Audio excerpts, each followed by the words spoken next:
Ahí estás perfecta. Acaba de iniciar la grabación. Bueno, hoy estoy con Gloria Gaitán Jaramillo, que es en realidad dos personas. Por un lado, Gloria Gaitán, la hija de Gaitán, un gigante, y por el otro lado, Gloria Gaitán, la política, diplomática, filósofa, economista de los Andes, una mujer con un recorrido inmenso en la vida, una mujer de muchos quilates, que fue embajadora en Rumania, representante de la Cámara por Risaralda, directora del Instituto Colombiano de la Participación Jorge Eliezer Gaitán, es escritora, es columnista, es magíster en Ingeniería Cultural y ha dedicado su vida a defender, preservar, cuidar y exaltar la memoria de su padre. Actualmente enfrenta una lucha férrea contra el memoricidio. Así que bienvenida, Gloria, muchas gracias por este espacio que me brindas, por tu generosidad. Y bueno, si me quedé corto en alguna parte de la presentación, por favor me corriges. No, está muy bien, te agradezco mucho. Mil gracias. Bueno, hoy yo quisiera hablar como siempre de Gaitán, ¿no? Quisiera que buceáramos en Gaitán como siempre lo hemos hecho, pero dada la coyuntura nacional y dado el tema que nos concita hoy frente a Álvaro Uribe, pues te voy a hacer una serie de preguntas para un trabajo meramente académico. En primer lugar, quisiera contextualizar que en el año 2002 los paramilitares te sacaron de tu casa, de la casa que fuera la de tus padres, la de tu infancia, a través de un panfleto amenazante basado en una tesis de Luis Carlos Restrepo, excomisionado de paz del gobierno Uribe y hoy prófugo, llamado La sangre de Gaitán, que proponía que los colombianos nos convirtiéramos en sepultureros de la memoria de tu padre y que había que enterrar a la casa y había que enterrarte a ti. Desde ese momento, por conducto del Ministerio de Educación, te interpusieron 44 demandas civiles, penales y disciplinarias. Tardaste 10 años en defenderte de todas ellas, saliste invicta y recientemente en los micrófonos de la W dijiste que te estabas cuidando mucho, porque no querías morirte, querías vivir para ver a Álvaro Uribe en la cárcel. Hoy el proceso y el deseo está a medias tintas. El proceso acaba de iniciar, pero Uribe ya está preso en su casa, en su ubérrimo. Entonces, bueno, esto para contextualizar y vamos a empezar con la primera pregunta. Entonces, Gloria, ¿qué opinas sobre la decisión de la Corte Suprema de Justicia de dictar medida de prisión domiciliaria al expresidente Álvaro Uribe Vélez en el proceso que se adelanta en su contra por fraude procesal y manipulación de testigos? Bueno, el derecho hace parte de la política misma y se juzga según los parámetros, no de oportunismo, sino los parámetros culturales que estén dominando en ese momento. Ahora, Álvaro Uribe ya no le conviene ni a los Estados Unidos ni a los dirigentes del país que se han lucrado fundamentalmente del narcotráfico. El dinero que se mueve en Colombia es un dinero proveniente de la droga. Ellos mismos lo han confesado algunas veces, pero el narcotráfico es la columna vertebral de la economía colombiana, como en una época lo fue el café o como lo fue en una forma menor el petróleo. Pero la economía colombiana está orientada y dirigida por la droga. De tal manera que cuando se firma la llamada paz, que era más la firma de una rendición de las FARC y su desmovilización, porque las FARC desde el punto de vista político no obtuvieron nada.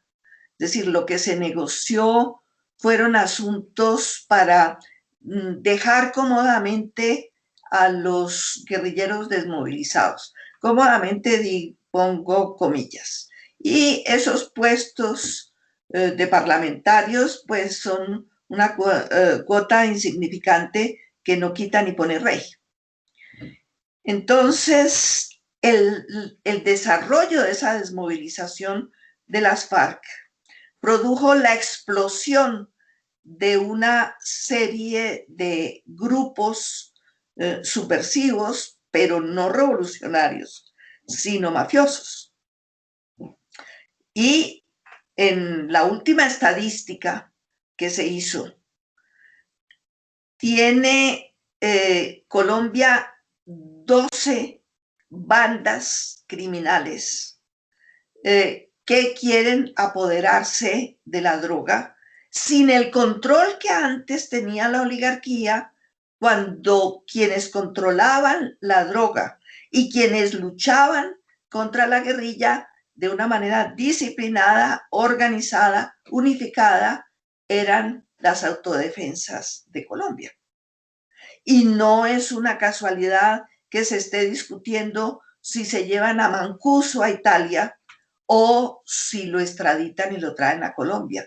Todo depende de la negociación, de lo que pueda decir, de lo que pueda declarar Mancuso, un hombre bien inteligente, bien hábil y que sabe qué puede decir en un determinado momento para sacar adelante alguna política definida, puesto que el narcotráfico define la política colombiana.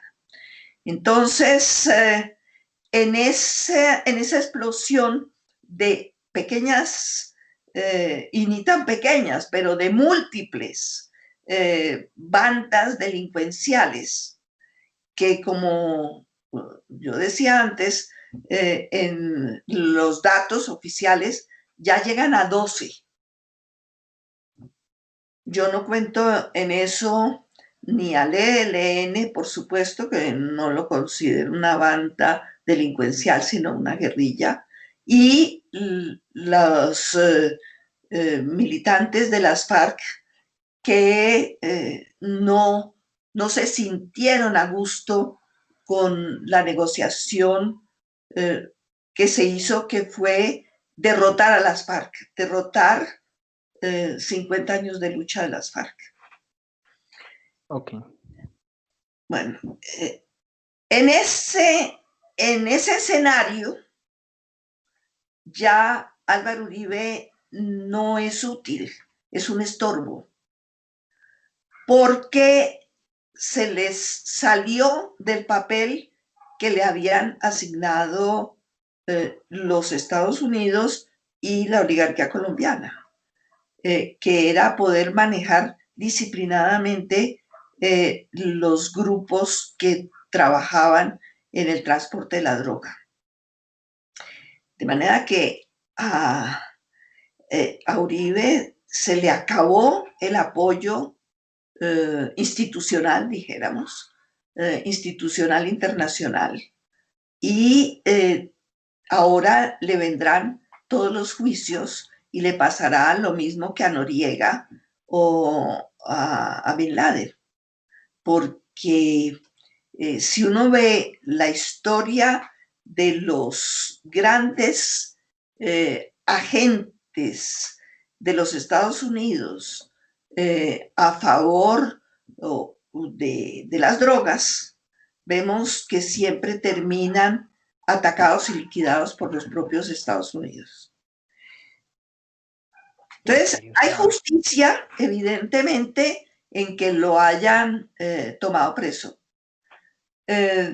Creo en la honestidad de los magistrados, pero es que se les dio un espacio que les permitió darle una detención preventiva a Uribe, y yo no dudo que acabará siendo condenado. ¿Piensas, ¿Cómo? perdóname que te interrumpa, creo que sé la respuesta, pero ¿piensas que es proporcional esta medida o crees que él debería poderse defender en libertad y ser vencido en juicio y no estar secuestrado como todas estas cosas que él expone todos los días? ¿Crees que es una medida proporcional el haberle dado la casa por cárcel? Pues a mí me parece una medida preventiva, porque si lo están justamente juzgando, porque en 151 páginas o en 1500, no sé, es un número, 1500, sí, 1500, ¿no? ¿Es 500 o 1500? 1500. Sí, Mil es quinientos un sumario folios, bastante grande. 1500 folios, donde se demostraba que él compraba testigos. Eso mismo lo podría hacer en libertad. Entonces, es una medida preventiva absolutamente válida, dados los antecedentes de Álvaro Uribe. Él no está encarcelado, está detenido precautelativamente. ¿Para qué? ¿Para qué se detiene a alguien a quien no se ha condenado? Es para que no obstruya la investigación. Y está comprobado que Álvaro Uribe compraba gente que, pues, por eso es el juicio, este juicio, que es un juicio además, es muy interesante, porque es como Al Capone. Al Capone lo cogieron porque no pagaba impuestos. ¿Por qué? Porque en el no pagar impuestos no estaba involucrando a los grandes poderosos que estaban metidos con él en el negocio ilícito del licor. Por ejemplo, los Kennedy, el padre de los Kennedy. Y Correcto. aquí lo mismo, por las cosas en las que podía quedar vinculada a la oligarquía que trabajó con él, no lo enjuician. Lo enjuician por algo secundario, como es la compra de testigos, donde no pueden asociar a las gentes que desde el poder estaban asociados con los delitos de Uribe. Ok. A mí me parece que todo es muy lógico. Sí, sí. ¿Cómo calificas la actitud del presidente Iván Duque frente a la decisión tomada por la Corte Suprema de Justicia, en el sentido en que todas sus declaraciones han sido para deslegitimar la decisión?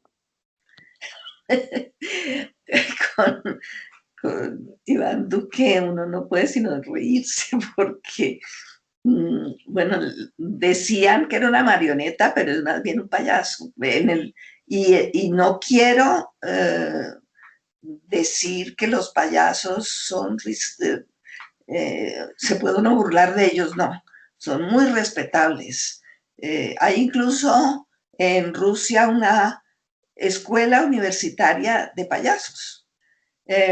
Pero doy el término payaso en la expresión coloquial, que dice que Entiendo. hacen el ridículo. Bueno, los payasos no hacen el ridículo, pero Iván Duque sí. Es una persona, yo nunca le he oído, nunca, una respuesta inteligente. Entonces, al menos podría uno decir que es coherente porque contestó cosas tan imbéciles como lo que viene siempre haciendo, ¿no? Es decir, los 7 enanitos de Blancanieves y todo lo demás. Sí, ha Eh, sido una constante.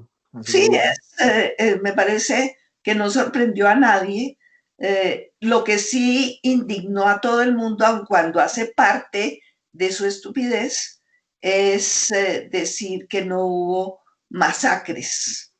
Ahora, en, en, las que hemos estado presenciando con horror, sino que es, no recuerdo la expresión que él dio para encubrir que no eran masacres y que en su gobierno había habido menos violencia que en la de Santos. Una serie de cosas que son... Además, con unas cifras que se comparaban menos años en el gobierno de él que los años del gobierno de Santos, empezando por ahí, ¿no? Unas cifras que Bueno, no... pero es que el problema no es decir uno, en mi gobierno ha habido menos muertos. Es decir, un muerto es grave.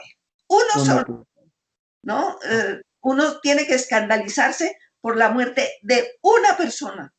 Pero aquí calculando si uno es más o menos culpable porque hay menos o más muertos, demuestra la indolencia que hay frente a la vida de los colombianos. Es decir, no está cumpliendo la Constitución, que se supone que el deber fundamental del presidente es preservar la vida de los colombianos. Y no solo no la cumple con eso, sino además interfiriendo con las decisiones de las altas cortes, ¿no? Presionando a la justicia. Por otra parte, ¿qué opinión te merece? Eso siempre lo hacen, no en público, sino por debajo de cuerda. A mí eso sí no me, ni me aterra, ni me parece una innovación. Y todos, absolutamente todos los presidentes, de Bueno, pero cuál, él te está pelando el cobre, en público por lo menos. pero lo hizo en público porque es bruto. Eh, es decir, él no está rompiendo la regla. Esa separación de los tres poderes es una pantomima, eso es ficticio. Eh, Siempre influye el poder ejecutivo sobre los otros dos poderes. Entonces, lo único es que lo dijo en público, eso se le podría abonar, pero lo hizo Bueno, estúpido. ¿y qué opinión te merece la propuesta del Centro Democrático de hacer una reforma a la justicia para unificar las cortes? Bueno, están desesperados buscando forma de salirse de esta situación donde ellos deben estar muy bien enterados de que el Cristo les dio la espalda. Y no hablo de Cristo el senador, sino de Jesús. Eh, Les llegó la mala racha. Entonces están tratando de salvarse de un naufragio. Y es por eso que Jaime Granados, que es tan inteligente como malvado, porque es que algunas personas creen que la gente malvada es bruta. No, Hitler no era ningún imbécil. Eso es lo más grave, ¿no? La inteligencia de los malos, de los Es cierto. malvados, ¿no? Entonces, el intento de hacerlo pasar a la fiscalía, que la fiscalía es una ficha del Centro Democrático, quién sabe cuánto tiempo también, Bueno, porque no solo la Fiscalía, la Procuraduría, la Defensoría, la sí, pero Contraloría. sí, no, pero en el caso concreto de que no lo siga juzgando la Corte, sino la Fiscalía, es porque en la Fiscalía está a la cabeza de ella un hombre de confianza del Centro Democrático. ¿Cuánto durará esa entereza de compromiso del fiscal con el Centro Democrático? Porque es que cuando se dé cuenta que el Centro Democrático perdió el apoyo de los Estados Unidos, que hay una cosa muy interesante como signo de ese hecho. Y es que Trump, que tuitea para todo de una manera compulsiva, pero no tan estúpida como se cree, es finamente calculado todo este proceso de sorpresa que está manejando para acabar con el grupo económico que iniciaron Rockefeller y compañía en los bancos. Y este es otro grupo económico que quiere quitarles el poder a los que han venido gobernando. Pues en este momento, eh, Trump no tuiteó sobre Uribe. Siempre tuiteaba frente a todo lo que pasaba, no, dejó a los secundarios. ¿Para qué? Exacto. Porque él ya debe tener información de la situación de Uribe, entonces más adelante podrá decir, cuando ya esté condenado, yo no fui.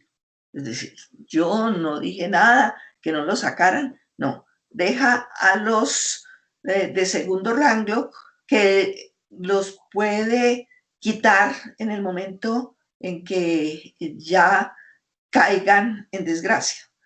Entonces es muy interesante ver que Trump no se ha pronunciado en ningún tuit, cosa que es excepcional. Él se pronuncia frente a todo.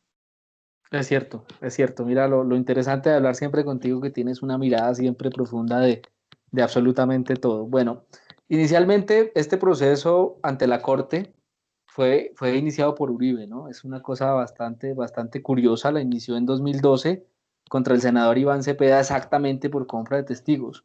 Digamos que con el paso del tiempo se le volteó la torta y el proceso se le volvió adverso. y resulta que hoy no le parece que esa corte, que en su momento sí le pareció idónea, hoy no le parece que lo sea. ¿Cómo interpreta uno eso? Pues es muy sencillo. A un momento dado, a la oligarquía y a los Estados Unidos que querían deshacerse de Uribe, se les apareció la Virgen. Encontraron que había un juicio donde podían voltear la tortilla y comenzar a juzgar a Uribe, porque es que lo interesante es que frente a este expediente, a este prontuario que tiene Uribe, que es gigantesco, de masacres, de dolos, de los robos que ha cometido, son infinitos, pero ahí no lo tocan porque hay unos apéndices que estaban tras bambalinas que pueden ser condenados y pueden ser vinculados a ese proceso. Entonces encontraron, pues aquí, que yo no peco, aquí le volteamos la tortilla y la acusación que hizo contra Iván Cepeda se la orientamos contra él. Eso fue una maniobra obvia, no es raro, no es, uy, qué cosa tan paradójica. No, es un juego donde encontraron la coyuntura para poderlo juzgar por algo por lo cual lo pueden meter a la cárcel y lo pueden acabar. Y en la cárcel lo pueden matar, en fin. Yo creo incluso que es muy probable que después de condenado, ahí sí lo metan a la cárcel y no a resguardar en una finca. Es posible. Eh, Veremos. Ya lo veremos, así es. ¿Y tú crees que esta situación va a afectar el clima político para las elecciones de 2022? ¿Cómo ves las cosas? Ah, claro, es que, repito, Uribe ya perdió la protección del establecimiento. Entonces, no veo quién pueda mantener contra viento y marea al centro democrático. Bueno, esta semana, perdóname que te interrumpa, estaban poniendo en la palestra a Tomás Uribe y crearon toda una tendencia y apoyando a Tomás Uribe como el sucesor de su padre. Sí, ese es un intento de hacer, de salir de esta catástrofe en la que están viviendo, pero también aparecen otras figuras. No hay nadie que lo pueda reemplazar y se necesitaría que Uribe dijera, nombrara a alguien y dijera, este es el que me va a reemplazar mientras estoy por fuera. Eso no lo ha hecho, es muy significativo también. No encuentra quien pueda unir a una organización como es ese partido del Centro Democrático que está muy dividido por dentro. No, la situación políticamente hablando para Uribe también se le puso muy difícil. Yo no sé si tú has visto lo demacrado que está en las últimas fotografías. Uno se pregunta si ha puesto luces para verse demacrado o si realmente está demacrado, pero las últimas fotografías, esa que sale con el número de detención, es bastante significativa. Debe estar pasando momentos muy difíciles. Sí, sí, y de ello se puede esperar cualquier cosa, ¿no? Que sea realmente que se ve demacrado o que se lo esté inventando. Bueno, yo no creo que de él uno se puede esperar cualquier cosa. De todos los que están manejando el país se puede esperar cualquier cosa. Uno es que Uribe es más frentero y los otros son más hipócritas. Eh, Tienen una mayor formación, han sido formados en los Estados Unidos para actuar políticamente por debajo de la mesa. Ellos saben cuáles son las estrategias que se pueden poner al público y cuáles no, pero Yo no pienso que sean menos malévolos los unos que los otros. Es un sistema donde dolo, la hipocresía, hace parte del juego que tienen. Ser transparentes para ellos es imposible. Por eso, cuando el gaitanismo ganó las elecciones parlamentarias en 1947 y dejó a los partidos tradicionales tendidos en la lona, el periódico El Tiempo, de 6 columnas, sacó un título que decía El fenómeno Gaitán, porque era un fenómeno, sin hacer trampas, sin jugar por debajo de la mesa, sin tener dinero, sin tener maquinaria politiquera, triunfó el gaitanismo. Eso es un fenómeno. Fue y lo sigue siendo, indiscutiblemente, indiscutiblemente. Sí, Eh, y por eso quiero que la gente, y sobre todo la juventud, conozcan las claves del éxito de Gaitán, porque no fue una coincidencia. Efectivamente, no hizo politiquería. Él decía, yo soy un hombre de claridades. Y eso lo demostró toda su vida. Además, hay muchas anécdotas simpáticas sobre eso. Era un hombre de claridades. Y con las claridades derrotó a la oligarquía, que de claridad no tiene ninguna. Yo no veo la diferencia entre Álvaro Uribe y los otros. Repito, era frentero, o es, bueno, ya lo doy por muerto, pero es como la diferencia entre Mariano Espina Pérez y Laureano Gómez. No sé cuál es peor, pero quedó ante la opinión pública que Laureano Gómez era el monstruo, lo llamaban. sí. Y Mariano Espina Pérez, pues iba a misa todos los días y se persignaba y comulgaba, y todo lo hacía así, hipócritamente. Todo. Y a propósito de esto de la opinión pública y del tiempo y lo que comentaste hace un rato, ¿qué radiografía puedes tener del periodismo a propósito de todo este fenómeno mediático donde lo que se ve es una cantidad de periodistas intentando lavarle la cara a Uribe? Pues me parece lógico. A ver, la política, Clausewitz, el gran estratega de la guerra, decía que la guerra es la política por otros medios. Y varios teóricos de la política han dicho que la política es la guerra por otros medios, entre otros Gaitán, Lenin y luego analistas como Foucault, y lo dijo Gramsci. Es decir, la política es una guerra. Y entonces en la guerra, pues hay que tener, eh, dado el juego sucio del capitalismo, de la democracia representativa. Ese juego sucio exige manipular la prensa. Además, la manipulan los chinos, que no son capitalistas, la manipula Cuba, la manipula Rusia, lo manipulan los Estados Unidos. Eso hace parte del juego de la guerra política. Tener un periódico limpio, como lo tuvo el gaitanismo con el periódico Jornada, Nada. que se hizo con acciones del público, que desde mendigos hasta abogados, médicos, profesionales, empleados, gente de todo, monjas de todas las clases sociales aportaron acciones, cada acción valía un peso, que era bastante, yo le calculo como unos 20,000 pesos de hoy.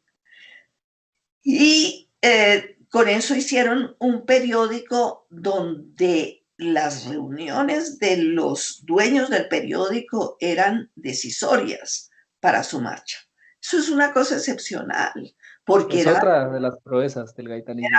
claro, era una política de acciones colectivas. En ese entonces no se hablaba de participación, sino que Gaitán hablaba de acciones colectivas, que es una expresión que me parece que es más radiográfica que el de participación, porque nosotros somos dizque una república participativa, pero la participación es que nosotros opinamos y ellos deciden.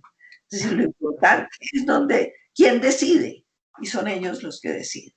De modo que a mí ni me aterra, me parece que hace parte de lo que son, como los abogados que están defendiendo a Uribe y los que lo están acusando.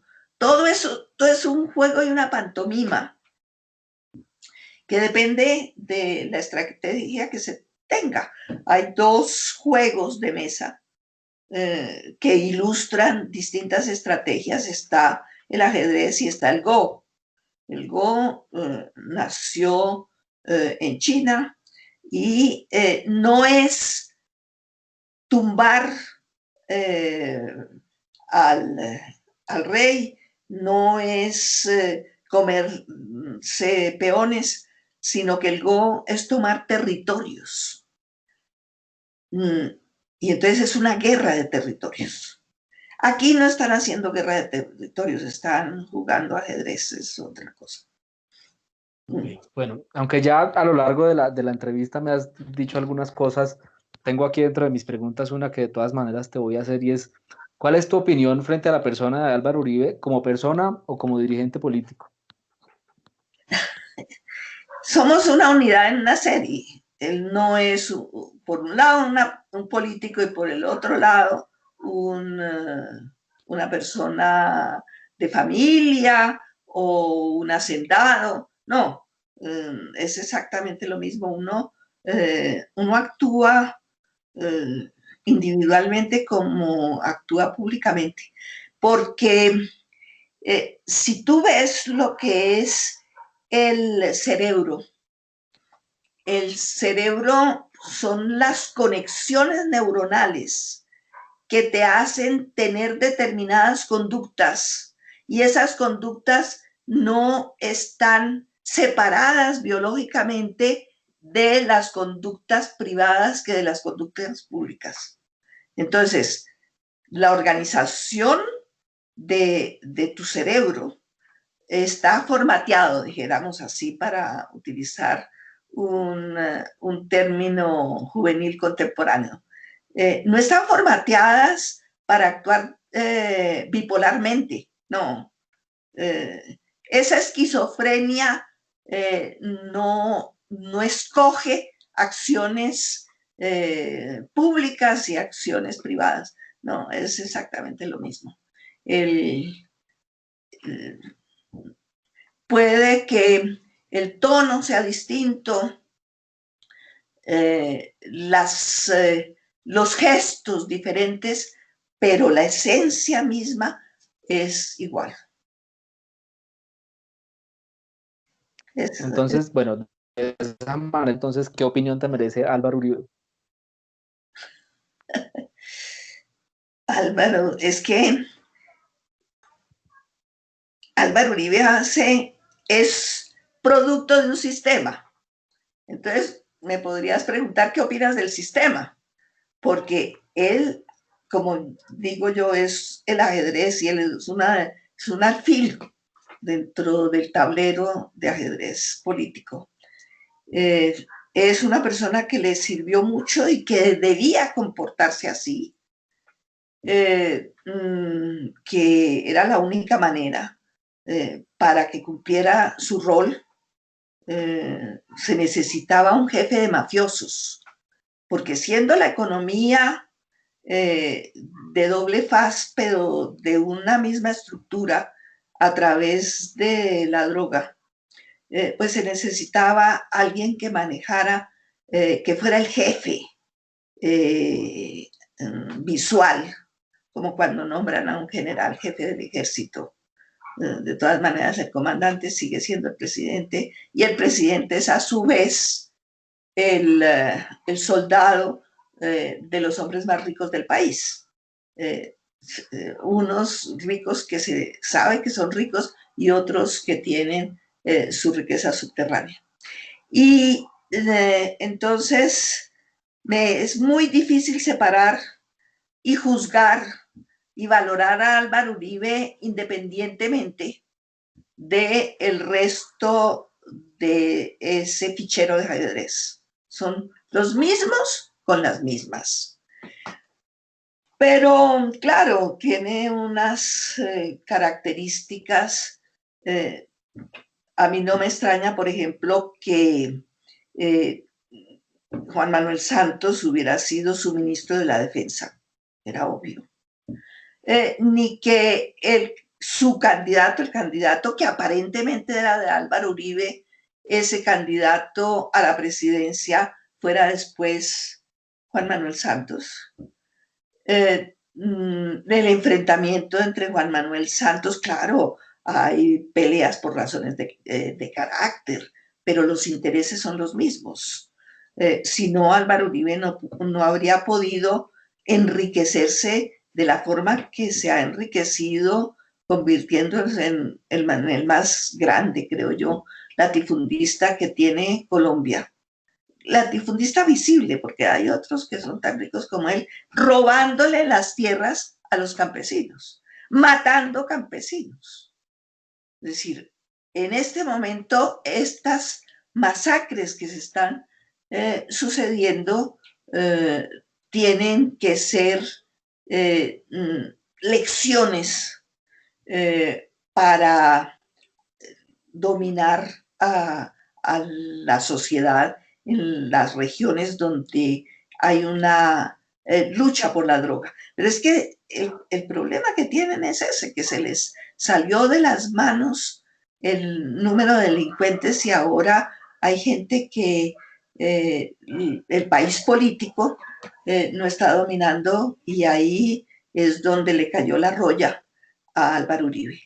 Ahora, que yo haya dicho que me cuido biológicamente porque Álvaro Uribe es un hombre que sería un castigo visible, porque una de las cosas graves es la impunidad en Colombia. La impunidad se riega como el COVID-19 y entonces uno ve que el más miserable hasta el más encopetado, todos están dispuestos a robar. Y tú siempre tienes, si te llega un maestro de obra a la casa, tú tienes que preguntarte por dónde será que me va a robar. Esa es la primera actitud, no tenemos confianza los unos de los otros porque hay una corrupción que se ha extendido como sí, es una pandemia porque es una corrupción que no solamente existe en Colombia, sino en el mundo. Entonces... Y que parece no tener antídoto, además. Claro que sí lo tiene, por supuesto que lo tiene. Claro que es como si uno dijera que la decadencia de Roma significaba que no había antídoto.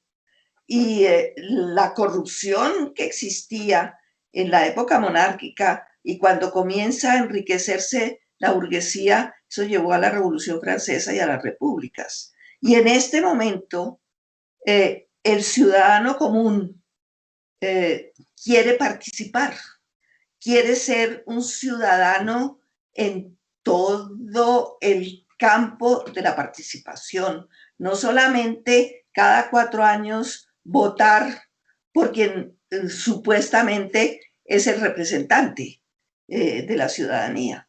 No, hay ya un ambiente que está forjándose para una democracia abierta, o sea, una democracia que no sea solamente para el usufructo de la oligarquía. ¿Y crees que ese ambiente que se está dando responde al relevo generacional? ¿O es No, una cosa que se extiende a todas las edades, a todos los ámbitos? no es una cosa generacional. Claro que son los jóvenes quienes son más capaces por razones biológicas de cambiar sus ideas y sus parámetros tradicionales. Eso es así, ha sido así y será así por cuestiones esencialmente biológicas. Pero lo que es absolutamente indiscutible es que vamos hacia una democracia que se viene llamando directa y que a mí eh, últimamente es ayer, me ha parecido que se debe llamar una democracia ampliada, o sea, que cubra a todos los ciudadanos y Y ahí que está el antídoto. y ese es el antídoto contra lo que está sucediendo. Sí, va a haber un cambio de régimen, pero no es fácil que lo entendamos. Por ejemplo, cuando Bolívar llega de Francia, imbuido de estas ideas republicanas, él comienza a hablar de independencia y los contemporáneos de él, los más egregios dirigentes del deseo de cambio, gritaban, ¡viva el rey, abajo el mal gobierno! No podían imaginarse una nueva manera de que existiera un gobierno distinto. Y entonces ahora uno ve a la izquierda luchando por cambiar de gobernantes y no de estructura del sistema. Y entonces uno ve que hay muchos que están luchando por Petro y otros quieren a Claudia y otros, en fin. Pero eso es como si uno tiene un carro del año 30, ¿no? De los primeros carros de Ford, y ya no le funciona. Y entonces lo que uno dice, voy a cambiar de chofer.